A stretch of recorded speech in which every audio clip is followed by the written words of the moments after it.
and really build a practice for themselves. But when it comes down to it, it's really not easy. Figuring out how to get started, figuring out how to build those initial relationships, figuring out how to get the ball rolling can be tough. And when you're the youngest person in the room, it can often be even tougher. Well, Yair Kleiman is a young advisor based out of New Jersey, and he is just finding a lot of success when it comes to building relationships and building a successful practice. I sat down with Yair to learn about what's working for him and try to distill some of that information so that you can apply it to your own practice. The key with younger advisors is that they never talk to anybody and they don't really know this business, and people will talk about crazy plans and $100,000 premiums. That doesn't really speak to younger advisors. That's, again, it's chasing the dollar.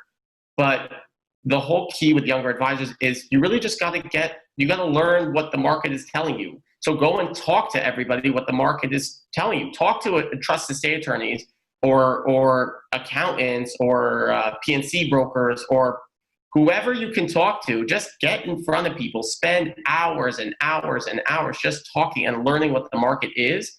From there, then you could talk about where you fit in the buying cycle. So as an example, I know from divorce attorneys that the second that they get divorced, there's life insurance that needs to securitize a divorce. For the SBA loans, when you borrow a traditional SBA loan, there's life insurance that has to securitize SBA loans. I know that businesses are scared, that business owners are scared, and accountants are scared that if their clients pass away, they're in big trouble. Money managers, as an example, investment advisors, are very keen on selling long-term care to their clients. Why? Because if the client goes into a long-term care facility, that wipes out their assets. So the money manager is incredibly scared that their clients are going to lose that flexibility, so that their assets that they manage. So getting in front of people, not just necessarily telling them about what you do, but asking them about, the first thing to ask somebody to start every conversation is, what can I do for you? And a great tip that somebody said to me, when a client says to you, what do you think about the market? Or what do you think about this? Or what do you think about that?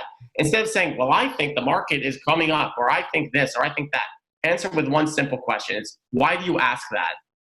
Always let them lead. Start the question, what can I do for you? And from there, you can put it back on them, and you'll learn and learn and learn. Because if you want to be successful in this business, you really got to learn what everybody else is telling you, and then find your place in the meeting and find your place at time. And once you do a lot for people, they usually come up and say, when you do speak to people at the end of the meeting and they've talked the whole time, they go, well, what do you do? And they go, I was thinking about doing something for my wife. I was thinking about doing a policy on my kids, or I was thinking about doing some strategy. But start and always put it on the client to speak first and learn. And from there, you can continuously see what those types of people are thinking, and then you can find your place in that meeting.